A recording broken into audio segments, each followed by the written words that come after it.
Hello, VC.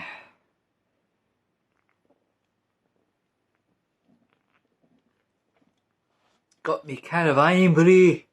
Aimbrie. There you go. Oh, got 10 records to show. Used records these are. Yeah, spent some money in the last 3 months. The last 3 months, some expensive pickups. Start off with the least expensive pickups. OMD, Orchestral Maneuvers in the Dark. I picked up Organisation for less than £8. So they tend to give you a few quid off if you buy multiple albums in record shops, don't they? So less than £8 for this, which is fantastic.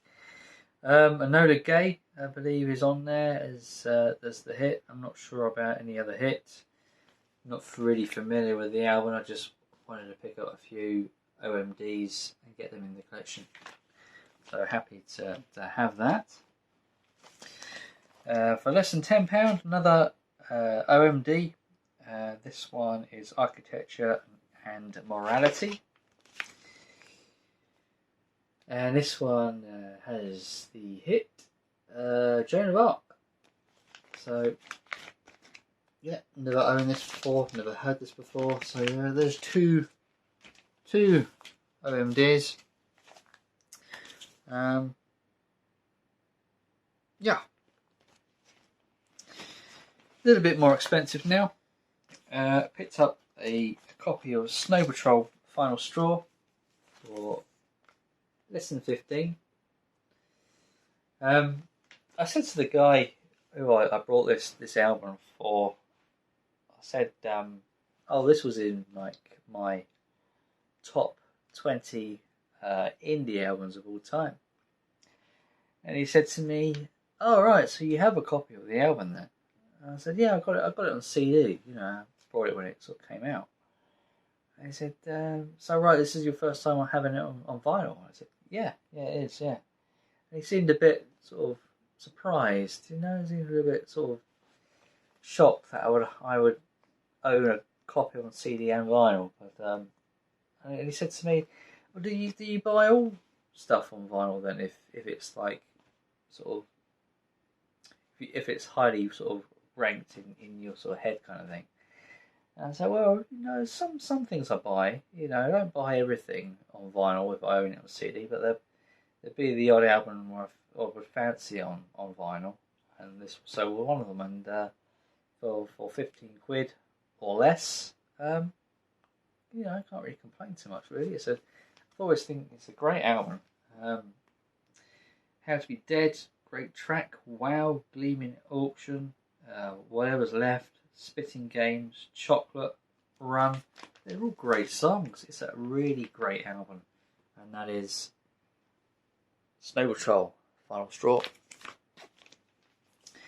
Another really great album. I picked up a copy of U2 War. Gatefold, I believe. There you go. Beautiful. You must excuse me if you have seen these records, if you have seen me show these records before, it's probably on my live stream. I don't tend to show too much on there because I like to sort of save a few for my videos, but I think I have showed this one before.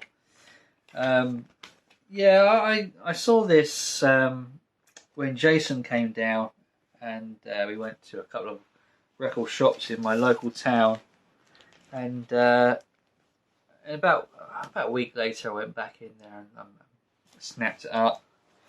I think it was about £18, more or less. A little bit more expensive than what I wanted to pay, but it was one I've always wanted to pick up eventually. So I'm glad I eventually get around to picking up U2 War.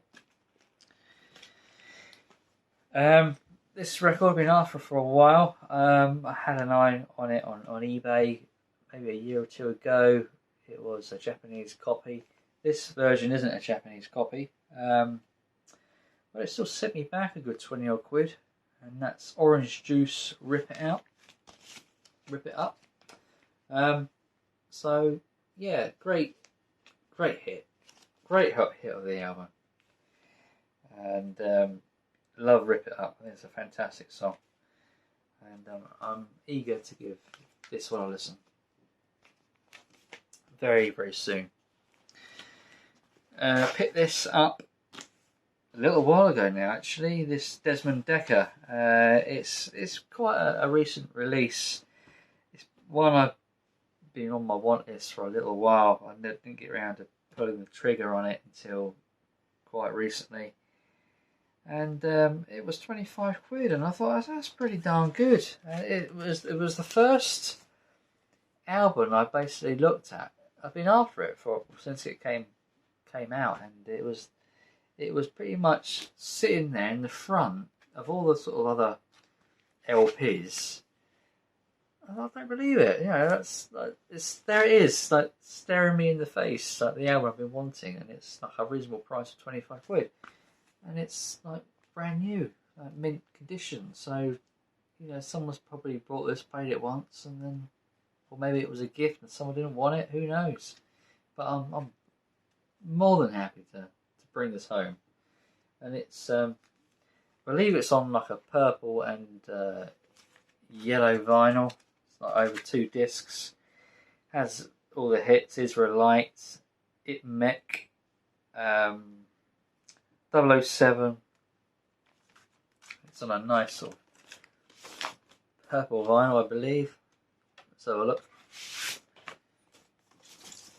There you go, so that sort of translucent kind of on the Trojan record. Very nice. I'm not really one for having things on coloured vinyl, really. It doesn't really mean all that much to me. You know, I just grab what's available, really. You know, I'm not all that bothered. I think black is my preference because I think it sounds a little bit better on black vinyl. At least maybe the older pressings do. I'm not so much know that's the case these days, the way they press records, whether there is a lot of difference between coloured vinyl or black vinyl. But I've heard that black is generally the better pressing regarding sound quality. This album I picked up literally last week. I don't have much in the way of Iron Maiden on vinyl, but now I do. I bought Seventh Son of a Seventh Son. I was like, oh yeah, an Iron Maiden, and picked it up, flipped it over. I noticed this not for sale sticker on the back, and I'm thinking, could this be a promo? Could this be an actual promo? It could well be. You know, I don't know why they'd have a sticker like that if it wasn't. But what really sold it to me was the DMM on the back here, which is the Direct Metal Master. And it's good to have those. It helps bump up the value of a record when it's got DMM on there, especially if it's a sought after the record particularly. So yeah, that kind of, you know, that's a good thing, and it do sound good. The DMMs, you know, it's kind of done to compete with the likes of CDs at the time. Kind of records needed to up their game to match the sales of CDs, so they come up with this kind of direct metal mastering, make it sound a bit cleaner, a bit nicer, and it does work. I think after the while, I didn't even mention anything was direct metal master. They just sort of pressed it and just chucked it out there without any kind of promotional or anything. You know, I think most of these sort of pressings are actually done by DMM without even. It's not even a thing, I don't think, anymore, really. But yeah, good to have that variation. Particularly, you know, helps keep it desirable. But these are the three main big LPs I picked up. I bought these 3 albums before the revival, so don't get me wrong. I didn't buy these 3 albums to make this video as such. I bought these are 3 albums probably almost 2 months ago now. Paid quite a bit for them. I am a huge Oasis fan, and I've been listening to their albums on probably a weekly basis, even now. Does that mean I'm going to buy tickets and go up there and see them live? Probably not. It's a little bit out of my reach. Work, kids, the expense, travelling. Now, going up to London, I can't go up there on my own. I've got to go up there with someone, so it's going to need another ticket, and it's a lot of hassle. As much as I really want to go and see them, I probably won't. With the price of the tickets going up and up and up and becoming more difficult to get, it's probably not going to happen. But I did buy these 3 records, and which is what this video is about. So let's roll into it. I picked up "Don't Believe the Truth." I don't even want to talk about the price, but it's there. You can see, yeah, it's there. There you go. It's an original first pressing. All 3 of these are original first pressings, and I saw them and I thought, I got to get those in my collection. I need some Oasis firsts, and these are like the lower end. The first 2 albums are at least 100 to 200 quid now, which I don't think I'm probably ever gonna spend that kind of money. So I ended up getting the sort of the lower end first pressings, so to speak, the later albums, which aren't quite so desirable.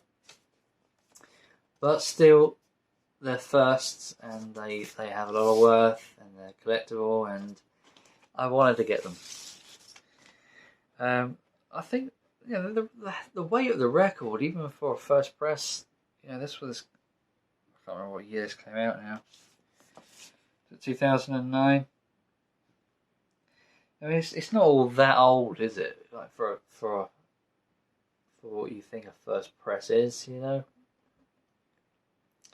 That makes sense, you know what I'm saying? Because the other re-releases they had, which probably came out a few years down the line, not too far away, but quite close, and you can tell it's 100 and at least probably about 180 gram record just by the weight of it. But yeah, I just kind of thought maybe at first press it would be a bit kind of thinner, but not to be.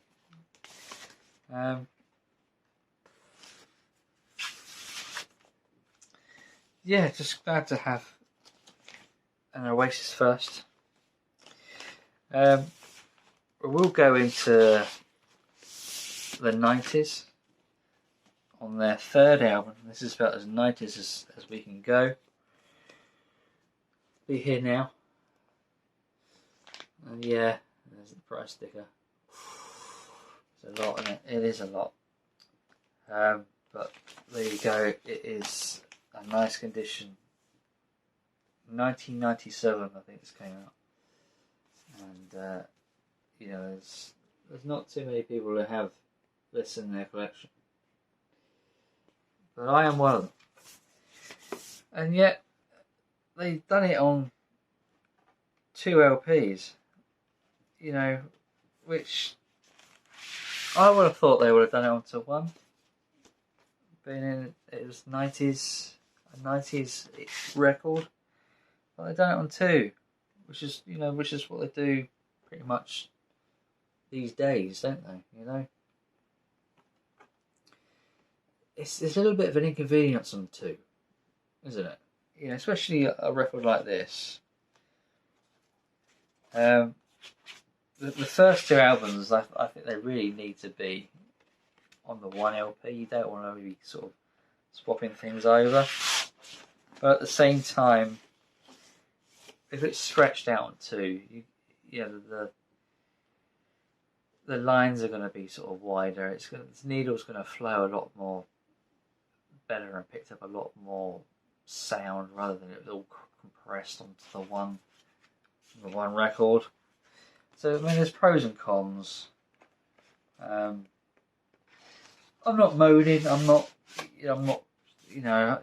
that bothered either way. Really, I'm not going to play it that much. I buy now because I'm a collector. I'm more of a collector than I am a listener, admittedly. But glad to have it. Really, really pleased. I made the splurge, and the final one is, of course, Healing Chemistry, and it's another £100 record. It's a lot of money. It's not a habit, believe me. This is not a habit. But yeah, Healing Chemistry. What I did I said those 3 Oasis records you got, the first pressings, and he's like, yeah, okay. So what would you want for the 3? I knew that's the way to get around it, to bring the price down. You see, was to buy all 3 individually. It'd be probably a bit more, but I thought I'd do that. I'll offer him. I'll say I want to buy all 3. That way, I know I'm probably going to get the best possible deal. And if I wanted to sell them later on, I could probably quite easily, in time, get my money back. And they'll probably bump up in value as well, like with the years. So I thought it was a sound investment. Even though it was an expense, it was a worthy expense. So he offered me $250 for the 3, and I thought, that's quite good. I'm probably not going to get that anywhere else. So I went with it. So I got these 3 records for £250. So that's how I did it. It's the best possible way I could get what I wanted at the time. Anyway, Healing Chemistry. There you go. First pressing. And is there any difference between the first pressing to the 180 gram? I mean, it feels the same. It looks the same. It's on 2 vinyl, 2 records, I should say. There's a bit of a booklet in here. A bit of a booklet. Quick flick through. It's just got photographs. There you go. All Oasis. The 2000s. In the mid 2000s, I think this came out. Got a lot of hype, this album. I remember sort of Liam Gallagher saying, "Oh, it's close to sort of an Abbey Road sounding album as we ever come across," or something like that. He said, but I don't take what he says too seriously. But it's a good album. It's got some really solid hits. This for me is Oasis' comeback album. Although they've not really made bad albums, and they never really kind of were irrelevant or anything like that, this is a sort of as near as comeback album compared to the early 90s, where their hits made number 1. Not just the one hit. There were several which made number 1. Hindu Times, of course, was a hit. Stop Crying Your Heart Out was, I think, number 1. Songbird, Little by Little. And yeah, there's a few number 1s on here. I can't remember which were number 1s now. I know Crying Your Heart Out was. Little by Little, I believe, was a number 1. I don't know there was another one. There could have been another number one, but there's at least 2 number ones off this album, and it just felt like Oasis are back. You know, they're back in the number one spot where they should be. That's why it feels like a comeback album. Although, you know, it isn't really, but it's you know what I'm saying. You understand what I'm saying. I think you do. I'm not sure if I do, but you know, there you go.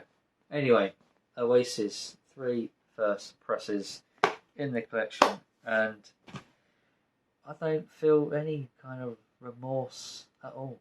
You know, I feel good about it. You know, and I'm glad I did. It feels like I've gained than a loss. So there you go. I know, doing an Oasis video, talking about Oasis, all the hype about Oasis at the moment. Everyone's talking about Oasis. I just so happened to buy 3 first pressings a couple of months ago or so. So there you go. Anyway, thanks for watching. Till next time. Bye for now.